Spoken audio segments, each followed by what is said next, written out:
History isn't always written by wars. Sometimes it's written by a single gunshot. She got away with murder. I damn sure hope so, that there would be all the hell in the black community. I hope somebody would care. Sometimes it's written by a child who never got the chance to grow up. Black people once again being unjustly treated by this. Stay on the street. March 16th, 1991. South Central Los Angeles was already carrying a heavy burden. The streets had seen decades of poverty, gang violence, unemployment, aggressive policing, and neighborhoods struggling to hold themselves together. Families worked hard just to survive, while frustration simmered beneath the surface. People didn't know it yet, but the city was inching toward one of the darkest chapters in modern American history. And at the center of that story stood a 15-year-old girl. Her name was Latasha Harlins. She wasn't famous. She wasn't involved in gangs. She wasn't looking for trouble. She was simply on her way to buy a bottle of orange juice.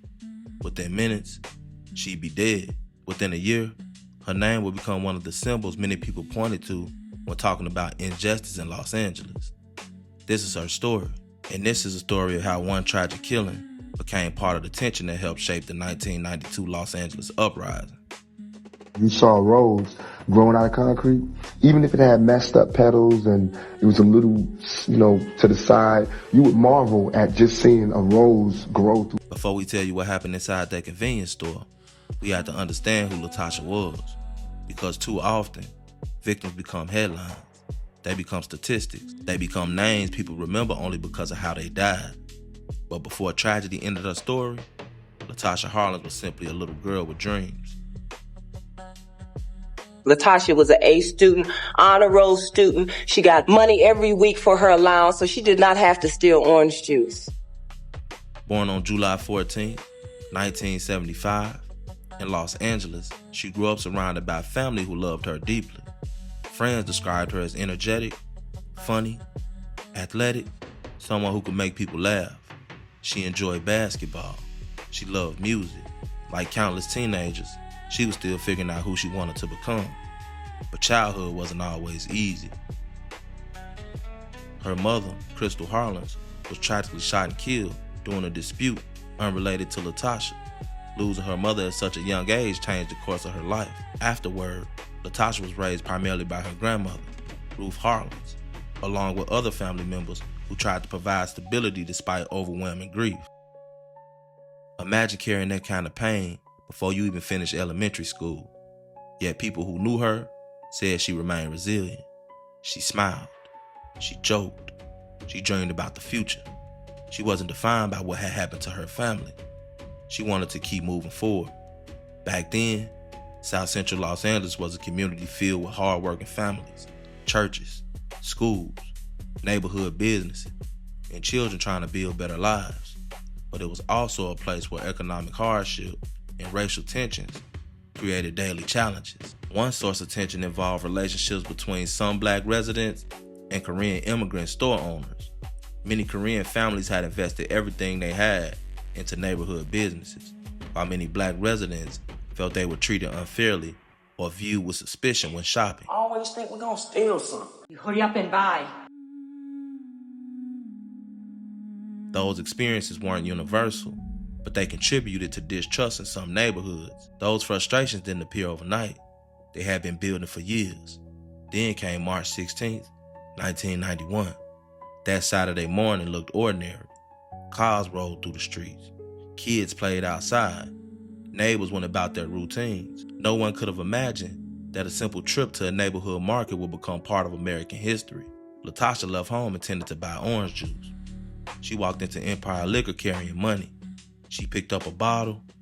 What happened over the next few moments would later be examined in court, replayed on television, and debated for decades. Inside the store, owner Soon Jadu believed Latasha was attempting to steal the orange juice.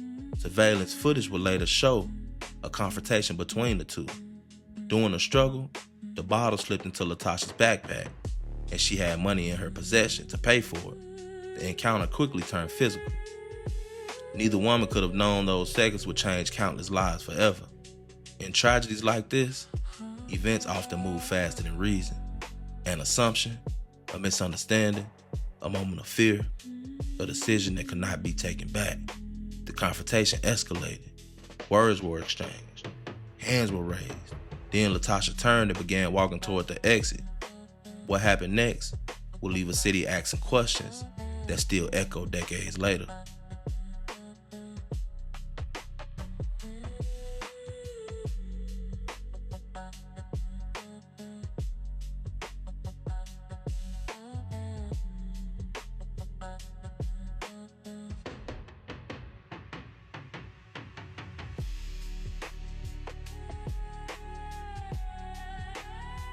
Was deadly force necessary? Could someone have stepped in? Could this entire tragedy have been avoided? Those questions would soon move from the neighborhood to the courtroom, and eventually to the entire nation.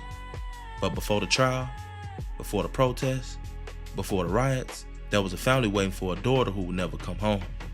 A grandmother whose heart would be broken again. Friends who would sit in classrooms staring at an empty desk. Sometimes, history is measured in years. Sometimes in court cases. Sometimes in riots. But sometimes, history begins with one child walking into a store for a bottle of orange juice.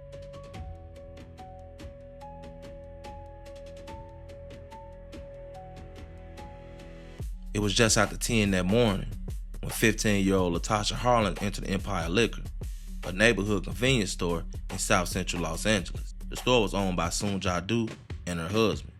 Like many small business owners, they worked long hours and depended on their neighborhood customers to keep the business afloat. According to the evidence presented at trial, Latasha picked up a bottle of orange juice from a cooler near the front of the store.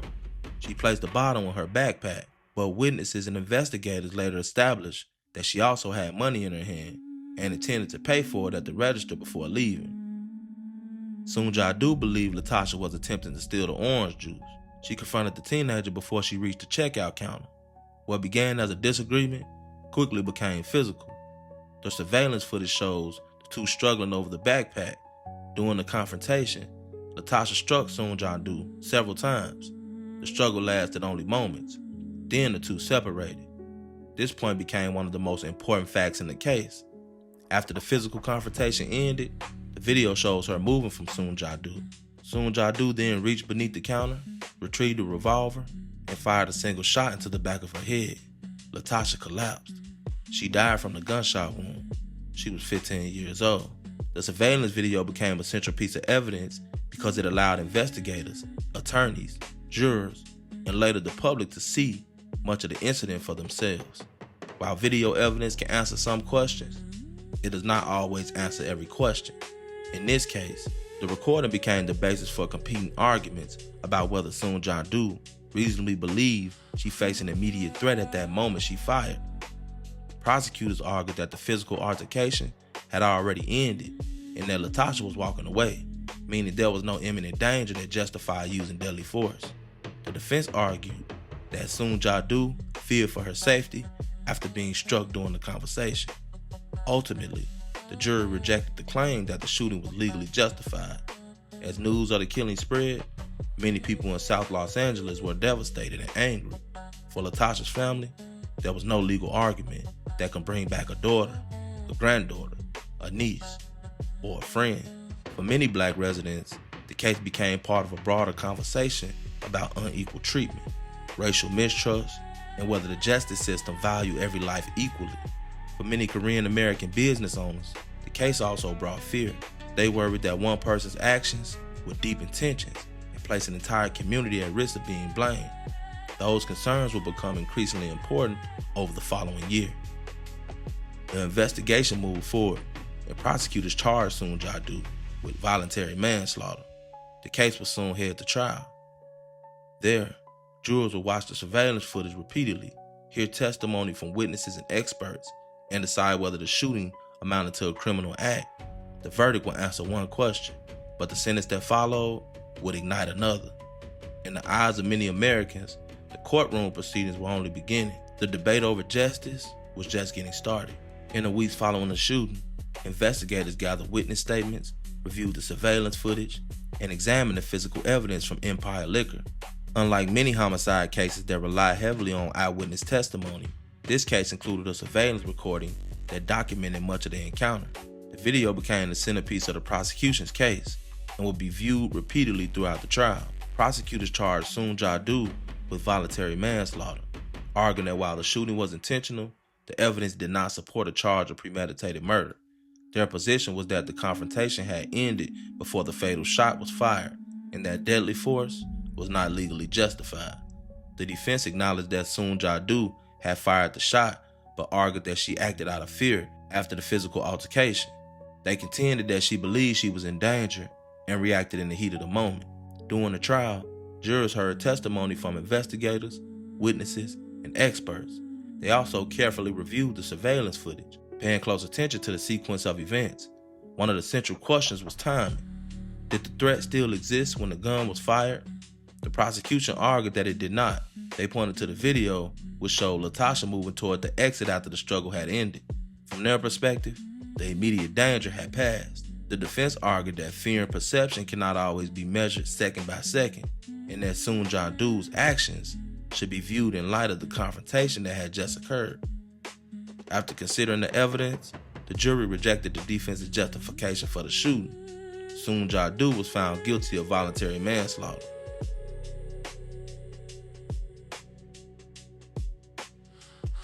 For Latasha Harlins' family, the verdict represented an acknowledgement that the killing was a crime, but the legal process wasn't over.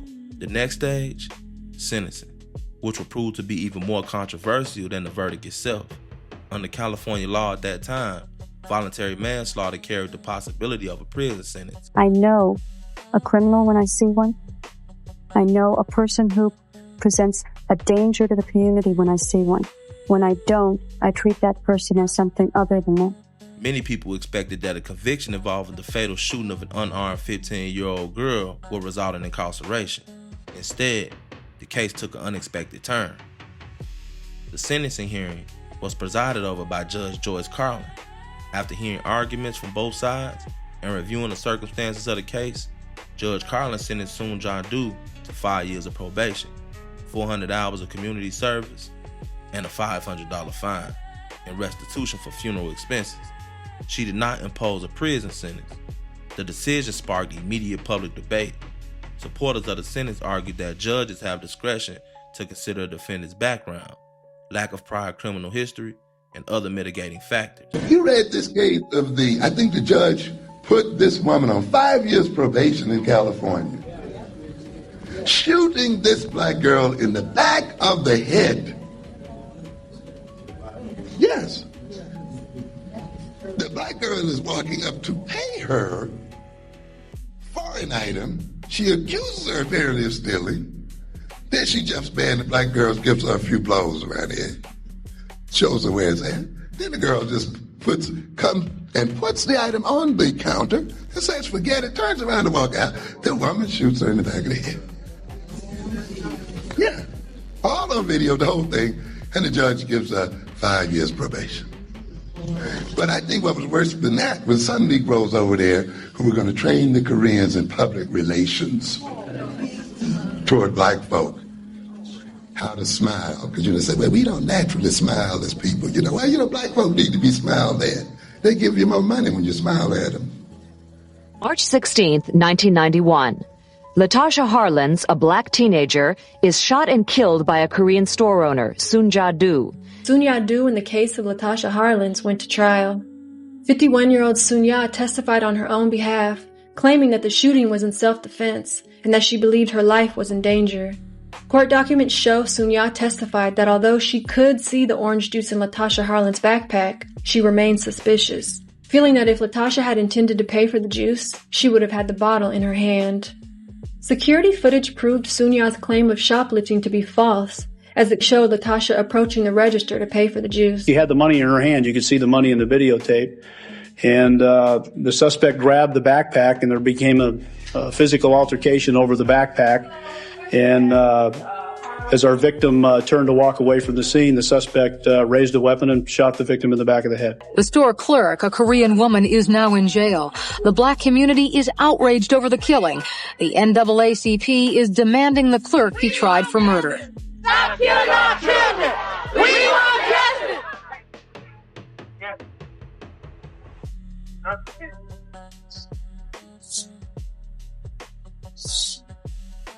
Please read the verdict.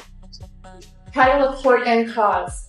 We, the jury, in the above-entitled action, find the defendant, Soon-Ja Do, guilty of voluntary manslaughter in violation of Penal Code Section 192A. It is not a time for rhetoric, which serves no purpose other than to fuel the fire. It's like throwing gasoline on a fire that's already burning.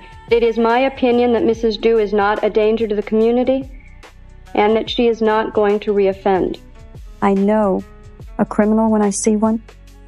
I know a person who presents a danger to the community when I see one. When I don't, I treat that person as something other than that. She got away with murder. I damn sure hope so, that there would be all the hell in the black community. I hope somebody would care that would stand up and see this insanity for exactly what it is. Black people once again being unjustly treated by the street. Get a camera on my face. Since we don't pick cotton anymore and cut sugar cane, our lives is not worth anything. Soon-Ja Do was convicted of voluntary manslaughter. Her sentence, 5 years probation, no jail time. They say something is terribly wrong when harm to this dog produced jail time and the death of Latasha Harlins did not. And it sends a bad message to the community that a human life is not valued. Strange, very strange. Maybe that's our system, I don't know. It's all corrupted. The judicial system is so corrupted. Most people say unreal in comparison to Latasha Harlins. Critics argued that the punishment did not reflect the seriousness of taking the life of an unarmed teenager. For many, the sentence became a symbol of unequal justice and reinforced the belief that the legal system treated victims differently depending on race and circumstance. News organizations across the country covered the case.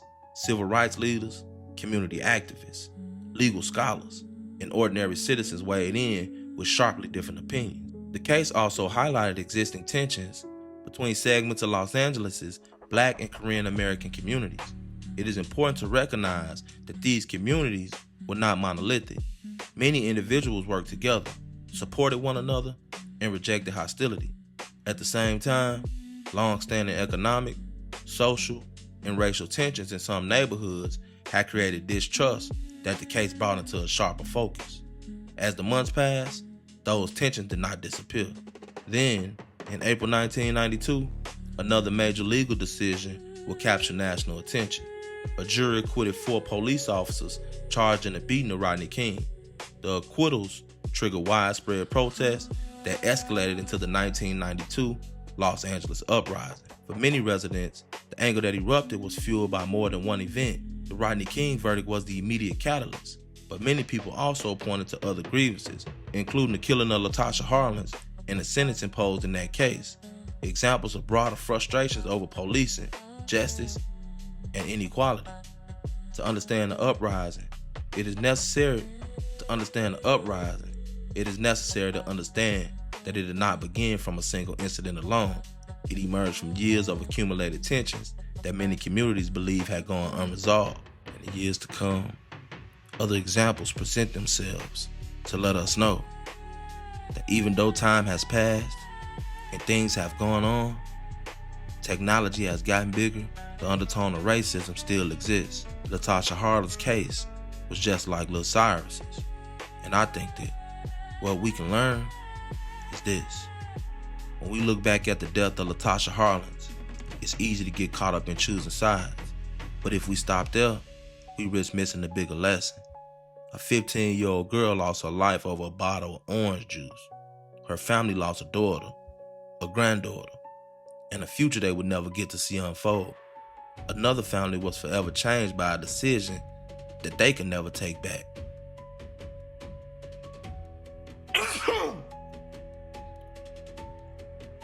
And a city already burned by years of racial tension, economic inequality, and mistrust moved one step closer to an explosion. No tragedy exists in a vacuum. Misunderstandings, fear, prejudice, anger, and unresolved conflict can build over time until a single moment has consequences far beyond what anyone imagined. This case also reminds us that public trust in the justice system matters. Whether people agreed or disagreed with the court's decision, the widespread perception that justice had not been served became a part of a much larger conversation about fairness and equality under the law. When communities lose confidence that the legal system will treat everyone fairly, that trust becomes difficult to rebuild. Rest in peace to Latasha Harlins. This has been another SN TV production. It's your boy, SN TV. I'm out.